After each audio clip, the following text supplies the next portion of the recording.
Graça e paz, meus queridos irmãos da Igreja Congregacional de Andorinhas, boa noite. Eu espero que vocês estejam reunidos em família, ou quem sabe até mesmo sozinho agora, mas que você esteja prestando o seu culto particular a Deus, porque Ele merece, porque Ele é digno. Eu espero que você tenha sido edificado já pelos louvores, que você tenha orado a Deus com fervor. Eu espero que você também tenha meditado na leitura do texto de Isaías e que agora nós também vamos dar uma meditada no texto de Mateus. Mas antes da gente abrir o texto de Mateus, queria dar só apenas alguns avisos. Meu irmão, continue orando pela igreja, continue orando pelo nosso Brasil, continue clamando e pedindo a Deus para que logo essa situação acabe, que nós possamos voltar a nos reunir como fazíamos normalmente. Continue orando pelos enfermos, principalmente. Essa semana nós ficamos sabendo que o pastor Charles estava com o coronavírus, mas ele está bem, em casa, se medicando e se recuperando no nome de Jesus. Ore também pelo diácono Paulo, ele estava um pouco doente essa semana, com febre, com dor de cabeça, mas eu creio que logo, logo estará também recuperado no nome de Jesus. Meu irmão, é isso, nós continuamos orando e esperando o tempo oportuno para que nós possamos voltar aos nossos cultos da melhor maneira possível. Essa semana o nosso irmão Bruninho fez aniversário, o diácono Orlando fez aniversário e a nossa irmã Maria fez 98 anos essa semana, meu irmão. É um milagre de Deus, é uma bênção, é uma dádiva de Deus a nossa irmã Maria fazer 98 anos de vida lúcida e glorificando a Deus. Louvado seja Deus. Na semana que vem, pelo que eu estou vendo aqui na minha agenda, eu acho que a dona Mafalda faz aniversário dia 16, quinta-feira, o Alexander dia 17 e o William no dia 18. Não esqueça de orar e também, né, meu irmão, mande uma mensagem para o aniversariante, mande um áudio, mande um texto, mande os seus parabéns para os nossos irmãos. Eu acho que esses eram os avisos que eu tinha para dar. Eu quero também deixar aqui mais uma vez um esclarecimento que eu já tinha dado ontem sobre a ceia do Senhor. Meu irmão, minha irmã, nós estamos vivendo um tempo novo, um tempo diferente, um tempo onde nenhum dos irmãos imaginou que nós pudéssemos viver e eu, como pastor, nunca imaginei que pudéssemos passar por essa situação, sermos impedidos de fazer o nosso culto, sermos impedidos de abraçar e beijar os irmãos a quem nós amamos. Então, como nós estamos vivendo um momento diferente, é difícil tomar qualquer decisão. Tudo é novo, nós temos que pensar, orar, meditar antes de qualquer palavra. Por exemplo, se nós suspendermos os cultos, vão ter pessoas que vão nos acusar de termos pouca fé, porque nós suspendemos o culto. Mas se nós não suspendermos os cultos, nós somos chamados de imprudentes por aqueles que dizem que nós estamos colocando em risco a vida das pessoas. Então, é um tempo difícil, onde nós realmente não sabemos todas as respostas. Nós não sabemos ao certo a melhor decisão a ser tomada, porque essa pandemia nos pegou de surpresa, nós não sabemos como lidar com isso. E com relação à ceia, meditando justamente nessa situação que nós estamos vivendo, eu decidi por bem não fazer a ceia do Senhor nesse mês. E aí eu queria colocar aqui alguns motivos, alguns esclarecimentos para que fique mais claro para os irmãos, para que os irmãos entendam por que eu tomei essa atitude. Em primeiro lugar, eu tomei essa atitude porque eu acho que fazer a ceia online ou fazer a ceia à distância é dizer, meus irmãos, que tudo está bem, que tudo vai bem, que a igreja está na sua normalidade. E a verdade, meus irmãos, é que não está tudo bem. Nós estamos vivendo em um cativeiro. Nós estamos vivendo em um período de distanciamento, nós estamos vivendo em um período de disciplina, nós estamos vivendo em um momento de lamento, de clamor. Nós estamos vivendo um momento em saco de pano e pó. Nós estamos vivendo num momento de tristeza. E como eu disse no áudio de ontem, ainda que a gente não entenda que Deus criou essa pandemia para castigar todo mundo, Deus sabia que essa pandemia iria castigar também a igreja. Então nós estamos indiretamente sendo disciplinados por Deus. Estamos afastados daquilo que nós mais amamos de fazer, que é ver os irmãos e adorar a Deus em comunidade.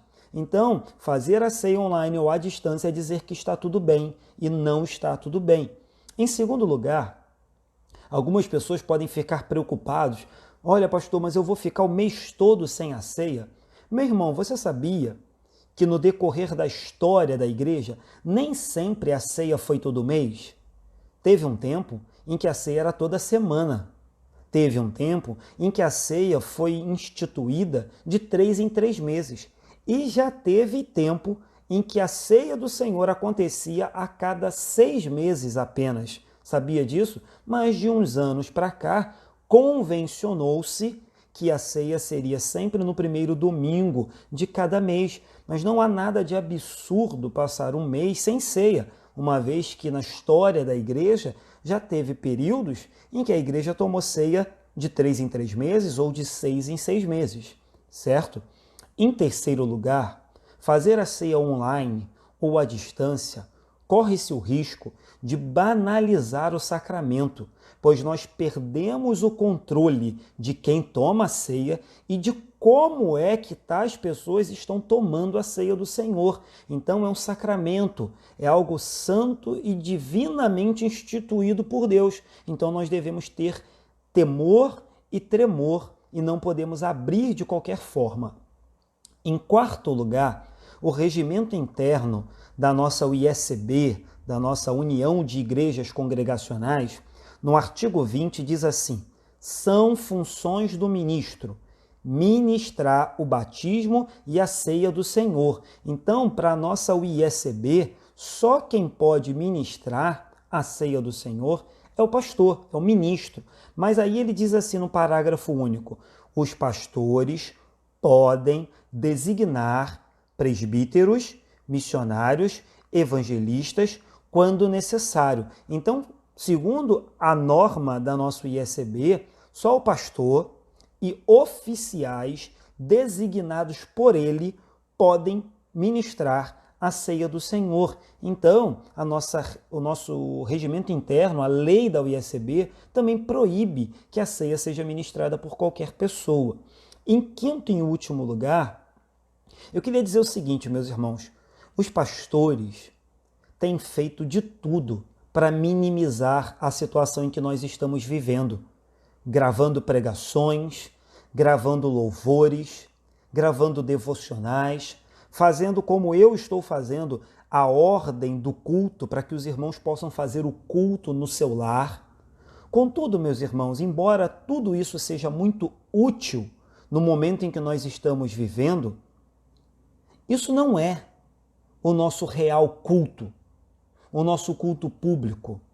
Embora tudo isso seja muito interessante, não existe culto online, comunhão online, não existe igreja online, batismo online, não existe ceia online. Repito, é muito interessante, é muito útil, tem sido uma bênção as pregações, os louvores e as devocionais que os pastores têm gravado para ajudar a igreja nesse momento difícil. Mas não existe culto, comunhão, igreja, batismo e ceia à distância.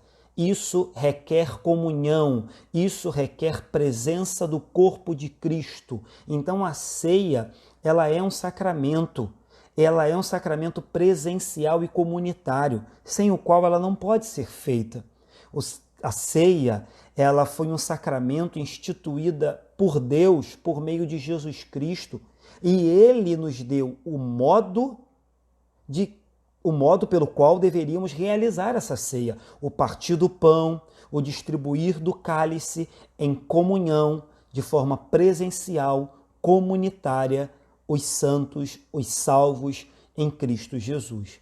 Então, queridos, eu me alonguei um pouco, mas são esses os motivos e as explicações que eu queria dar aos irmãos para que nós entendêssemos por que não vamos ter ceia nesse mês. É momento de orar, é momento de clamar, é momento de pedir, é momento de implorar a Deus que logo nós possamos voltar à normalidade e ao nosso culto de louvor e adoração a Deus, junto com os santos irmãos e com a Igreja de Jesus Cristo.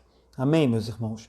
Vamos lá então para Mateus 28, do 1 ao 10. É um texto muito conhecido, hoje é domingo de Páscoa, então nós vamos falar sobre a ressurreição de Jesus. Mateus 28, do 1 até o 10. Você abriu aí? Então vamos lá. Diz assim um texto. No findar do sábado, ao entrar o primeiro dia da semana, Maria Madalena e a outra Maria foram ver o sepulcro. E eis que houve um grande terremoto, porque um anjo do Senhor desceu do céu, chegou-se, removeu a pedra e assentou-se sobre ela. O seu aspecto era como um relâmpago, e a sua veste alva como a neve. E os guardas tremeram espavoridos e ficaram como se estivessem mortos. Mas o anjo, dirigindo-se às mulheres, disse: Não temais, porque sei que buscais Jesus, que foi crucificado. Ele não está aqui, ressuscitou, como tinha dito. Vinde ver onde ele jazia. E depois depressa, e dizei aos seus discípulos que ele ressuscitou dos mortos, e vai adiante de vós para a Galiléia. Ali o vereis, e como vos digo. E retirando-se elas apressadamente do sepulcro, tomadas de medo e grande alegria, correram a anunciá-lo aos discípulos.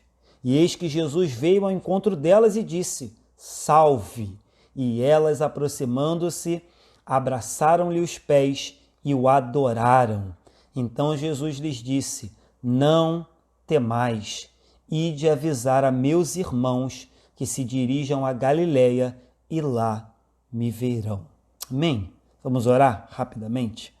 Deus santo, Deus amado, Deus querido, louvado e engrandecido seja o teu nome. O teu povo está reunido agora em suas casas e nós desejamos ouvir a tua voz.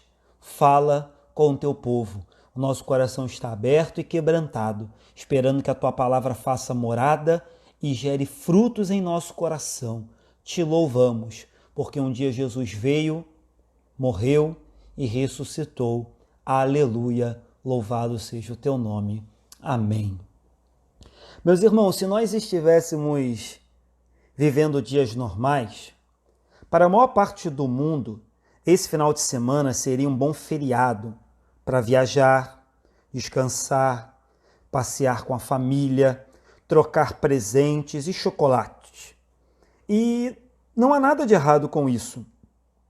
Não há nada de errado em viajar, descansar, passear, trocar chocolate.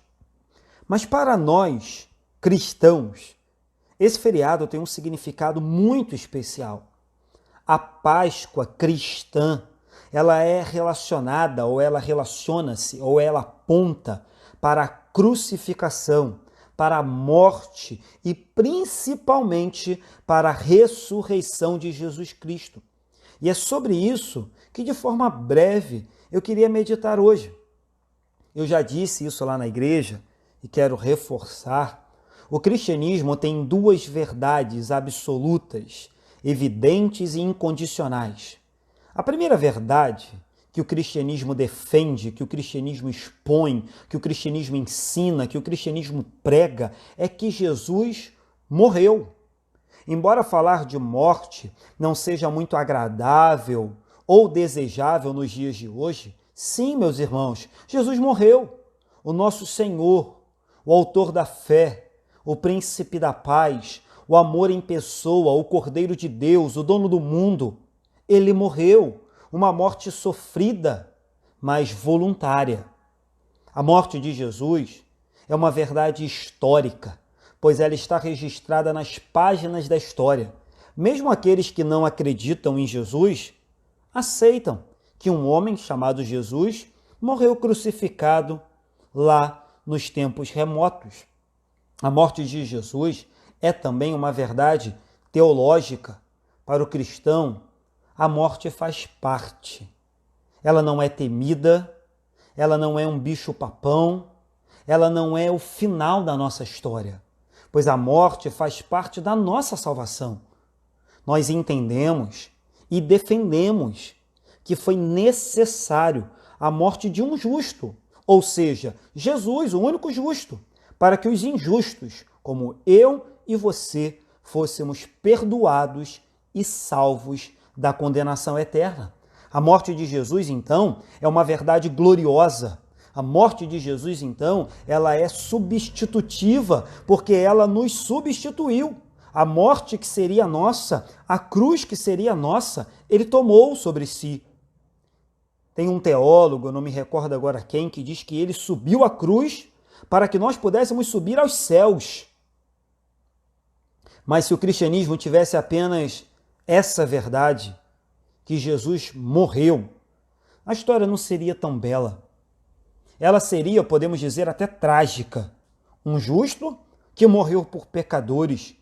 Que beleza há nisso, alguém poderia dizer. Por isso eu disse que o cristianismo tem duas verdades absolutas. E a segunda é que Jesus, ao terceiro dia, ressuscitou. Essa é a verdade maravilhosa, a segunda verdade que complementa a primeira verdade, de maneira que juntas elas formam a verdade mais bela do Evangelho. Sim, Jesus morreu. Nós falamos isso com a voz embargada, com o coração apertado. Nós falamos isso com lágrimas nos olhos. Jesus morreu, ele foi à cruz, ele padeceu, ele sofreu, ele foi escarnecido, ele foi açoitado, ele foi maltratado, xingado, tripudiado. Mas, de repente, ao terceiro dia, o nosso coração salta de alegria, a nossa língua se enche de júbilo e a gente diz, mas ele ressuscitou. A ressurreição é a beleza de toda essa história. A ressurreição é uma verdade tão importante que ela aparece nos 4 evangelhos.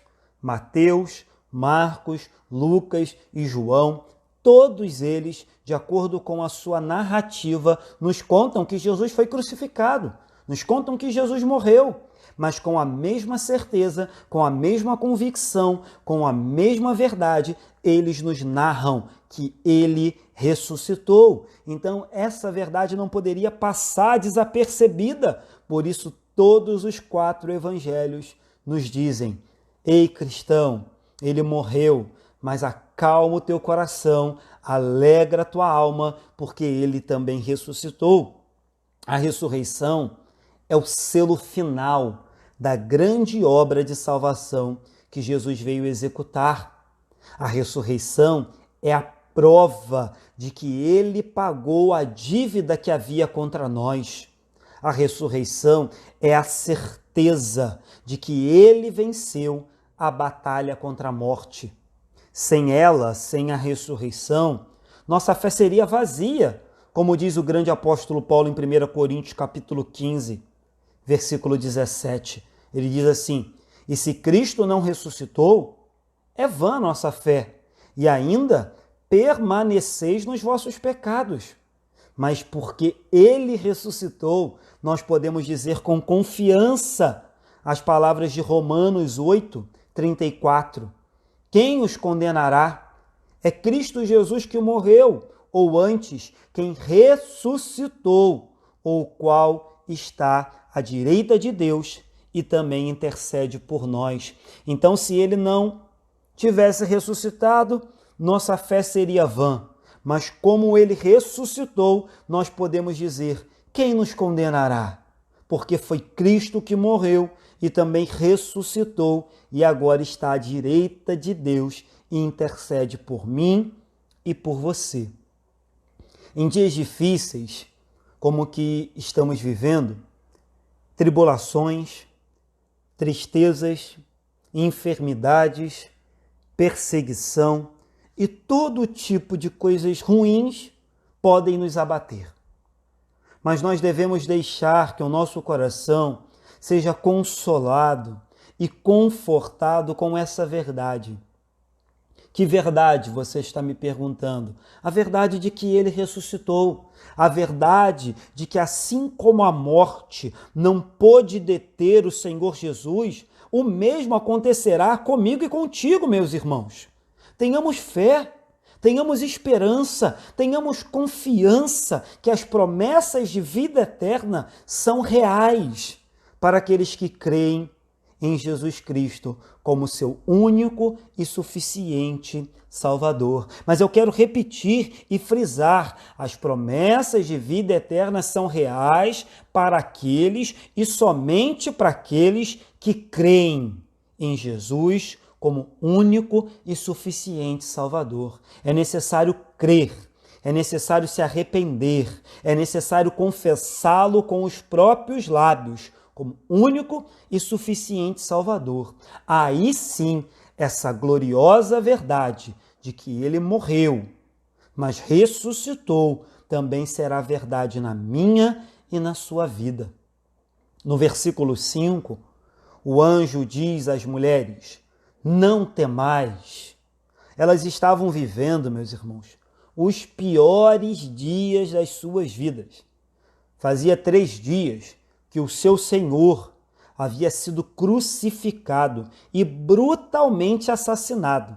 E ainda assim, o anjo disse: não há motivo para temer, não temais. Não há motivo para os crentes estarem temerosos, não há motivo para os crentes estarem desesperados ou amedrontados. Sabe por quê? Porque o Senhor estava vivo. Por isso aquelas mulheres não deviam temer. Aleluia! O Senhor continua vivo, por isso nós não devemos temer.